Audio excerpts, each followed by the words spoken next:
Hi, my name is Dr. Todd Corelli. I'm a clinical psychologist and most importantly, I'm a father. My area of expertise over the last 25 years has been answering one simple question. How can any parent have the most influence possible with their children, no matter how bad the current situation may be? I've discovered many amazing things over the last 25 years. Things about communication and connection and about building a true lasting influence with your kids, most of which I will share with you in this 4-part video series. This series is about giving you the tools to be able to be a more effective parent. We all struggle with parenting at times. Our kids can be defiant, they can be difficult, they can be going through their own challenges, which they don't even know how to handle, and we don't even know how to help them handle them. I've helped parents through almost every conceivable situation. I've helped parents when their kids are on drugs, when they're in trouble with the law, when they're being bullied, when they are the bully, if they're constantly acting up or misbehaving. I've helped kids who suffer from depression, anxiety, trauma, and every other mental health challenge you can think of. There's really very little in the parenting world that I haven't seen or experienced. And I want you to know right off the bat, this is a zero judgment zone for me. Nobody is given a manual with all the rules and guidelines about how to become a parent and what to do in every situation. I've had my own struggles in my own family. I relate intimately to what you might be going through. I think kids are complex, life is messy, families are complex, and we all struggle. So I want to congratulate you for watching these videos and showing the dedication to helping your kids and improving your family life. I want to start off by painting a picture that I think might be familiar to you. I'm going to talk about a couple parenting situations that we've all been through. And then I'm going to share some insights into how our parenting sometimes can go sideways. So we're going to first start off by talking about Emily and Sarah. Emily and Sarah were sisters and they were best friends. Emily was older and Sarah was just the perfect, adoring little sister. Emily loved to play with Sarah, and Sarah loved all the attention that she got from her sister. Well, one of their favorite things to do was to dance and lip sync to their favorite songs. And they even created these elaborate dances and began having these little mini performances every Sunday night for their family. And after a couple of these performances, they decided to name themselves. They called themselves the Rock Twins. And then they made this large, elaborate poster which would advertise their next upcoming performance. However, after a couple of days, right before their next performance, Sarah did something that really bugged and really upset her older sister, and that's when Emily retaliated. And like most siblings, Emily knew just how to hurt Sarah. She called her some names, and then she took that poster they made and she ripped it up. And it really wasn't just about the ripped poster. Sarah was devastated that her older sister no longer wanted to be her best friend. Well, a few minutes later, Emily and her dad were having one of those talks. And by talks, I mean Dad was lecturing, and he was doing all the talking, and Emily was listening, and she was wishing this talk would end as soon as possible. It was actually pretty calm. It was very straightforward. Emily was told that she was being selfish and impulsive and hurtful.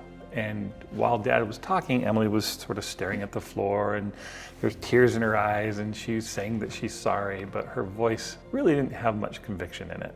It was as if she had said, "I'm sorry," a million times already. But for some reason, just saying those words seemed important at the time. Well, after she said that, there was a little bit of silence, and then Dad hugged her and told her that he loved her. What do you think about this situation? Do you think this was a good resolution? Was this Dad's parenting method effective? I mean, Emily felt bad and she apologized, so there seemed to be a good chance that she'd stop behaving that way in the future. She was conforming with her dad's wishes, which is exactly what he wanted. But do you think she gained any new insights, or did her attitude really improve? The answer is of course not. She was just simply fearing her father's disapproval. So generally speaking, parental disapproval usually creates a lot of fear and conformity, but not much more than that. It does not resolve anger, it does not resolve misunderstandings, it does not mend hurt feelings, create new insights, improve attitudes, or create new learning. And so when the source of the fear, which is the disapproving parent, when that is removed, so is the control and conformity. That's gone as well.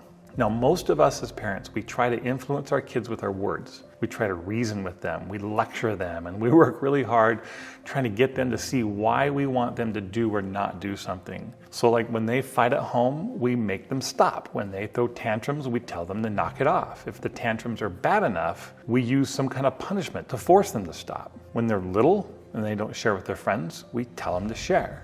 We tell them to obey mommy, obey daddy, and those are the things that we say. But what we're teaching them from the time they're young is to conform with what we want because we know best.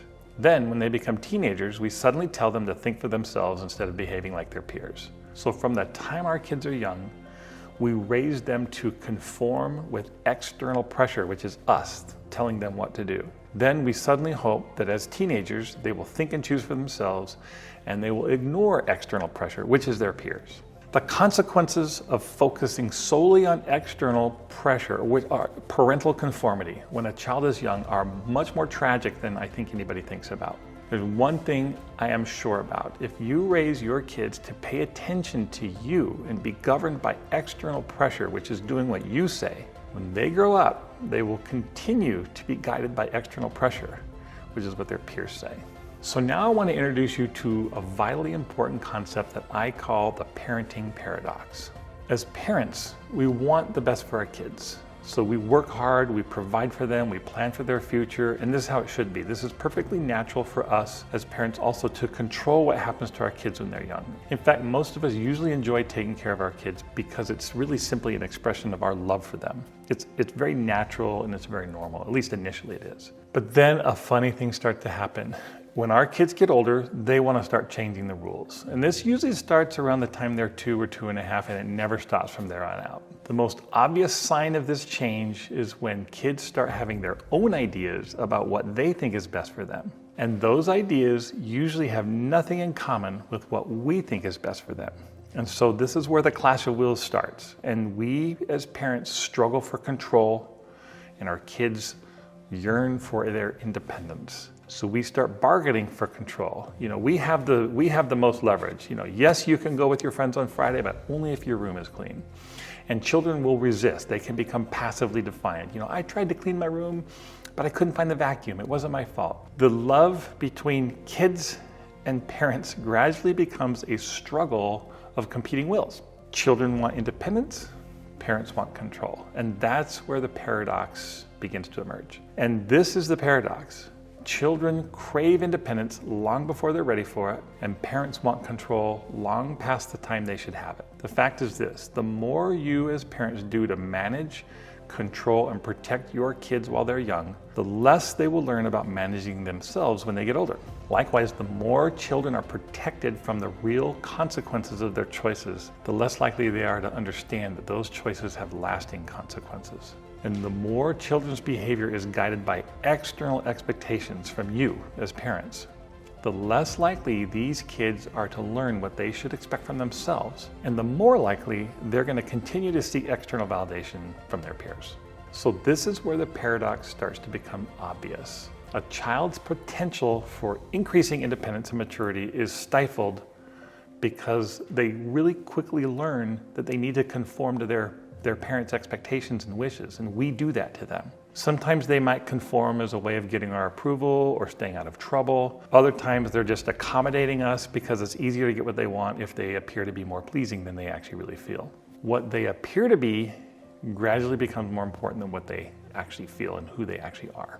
I think what most of us don't realize is that this is a critical mistake, to encourage compliance at the expense of them learning how to make their own important choices early in life. I think the results can be tragic. However, there's an alternative, and that's what I'm here to talk about. It's more difficult in the short run, but it's much more rewarding to you as parents and to the kids in the long run. But this alternative requires you as parents to actively and consistently prepare your children to be adults long before it's time for them to actually be an adult. So how do we do this? We do this by not doing anything for children they can and should be doing for themselves. This includes making age-appropriate choices and living with consequences and learning those important lessons from their own experiences. This approach actually totally ends the power struggle between us and our kids. Why does it do that? Because we as parents become expert teachers. We help them learn from their own experiences and their own feelings. But it's a special kind of teaching relationship because we don't want conformity and compliance. That's not the outcome. So we're going opposite of what our inclinations are. Instead, learning these lessons from their own experiences will teach them lessons of character and self-control that you just can't get any other way. So understanding this paradox is really the only way to escape from it. Now let me share another story with you to illustrate this paradox. And we will call this dad and mom Dave and Sue. Dave and Sue never understood this paradox, so they kept trying to help their son by doing things for him that he should have been doing for himself. Initially, I think this was very innocent of them, but there were a million minor incidents spread across a childhood that ruined their relationship with him, and I really think it had a devastating impact on his life. The story I'm going to tell you might seem a little bit extreme, but I don't think it is, because the underlying ingredients that cause the problem are very common, and I've seen these regularly with my clients. Dave and Sue's 19-year-old son Sam had asked to use the family cabin for a short vacation with some of his friends. And it wasn't a good idea, and the parents knew it wasn't a good idea, but they had their reasons for considering his request. Here's the background. When Sam was 14, he started changing. They started fighting, and heartache had become very common for them. Prior to that, Sam had been a sweet, sensitive, bright, funny kid, and now his grades are plummeting, and he's staying out all hours of the night. His parents tried everything. They pled with him. They demanded that he would come home at a decent hour, but nothing ever worked with Sam. Well, eventually they found out that things were a whole lot worse than they had ever thought. Sam was involved with bad friends, he was drinking, he was using, and he was selling drugs. When they approached him about it, Sam was arrogant and dismissive. He was defiant. Nobody could tell Sam what to do. You know, Dave and Sue had seen this kind of problem in other families, but they never dreamed this would happen to them. Well, Sam moved out as quickly as he could. When he was 18, he was out of there. He was really tired of his parents' attempts to discipline and control him. Since he moved out, Sam has been arrested for drunk driving, he's been in a court-ordered drug rehab program, and he's been fired from 4 jobs. He still lives with 5 of his older friends in an apartment that they share. Now, recently, Sam's been talking about going back to school. He wants to do better. That's what he's saying to them. And naturally, his parents are thrilled about this. Maybe he's finally come out of this. They wonder, is he finally growing up? And so that's why they're now struggling with his request to use the family cabin for a week. They want to show that they care about him. They want to show that they believe in him, but there's problems like who's going to be in the cabin? Will there be drinking and will there be drug use? Eventually, Dave and Sue decide to do it. They're going to loan the cabin. This is sort of their expression of support for Sam, but there are conditions. He has to promise that there won't be any drug use, no alcohol use. And naturally, Sam is going to say whatever he needs to say to get exactly what he wants. This is basically what he's been doing for the last 4 years. His parents sort of suspect that he's doing that, but they're willing to take the chance because they really are trying to entice their son back to him. So they keep trying to engineer circumstances for their son. They're doing that because they hope that they can kind of influence the direction of his life. But the whole time they're doing this, they're oblivious to the fact that they're also creating the very problem that they're so concerned about. Let me add a little commentary right here. I think the power struggle between a parent and child in this story is very common. I think we can all relate to it. At the heart of the matter are parents that are still trying to control and protect their child who long ago won that power struggle. Now he resents them. He might occasionally appear to be more compliant with their wishes, but that's just really his way of getting what he wants. And for the most part, it works well still. Now, I want you to imagine, if you will, the nature of the interactions between Sam and his parents years ago when Sam was a small child. What do you see, for example, when it's cold outside and Sam refuses to wear his jacket? Do you think Dad makes him keep warm anyway, insisting that he wear that jacket? Or do you think Dad would allow him to suffer being cold for a little while? Or when Sam's a little older, are his parents doing his homework for him? He has an essay that's all of a sudden due tomorrow. Do they write that for him?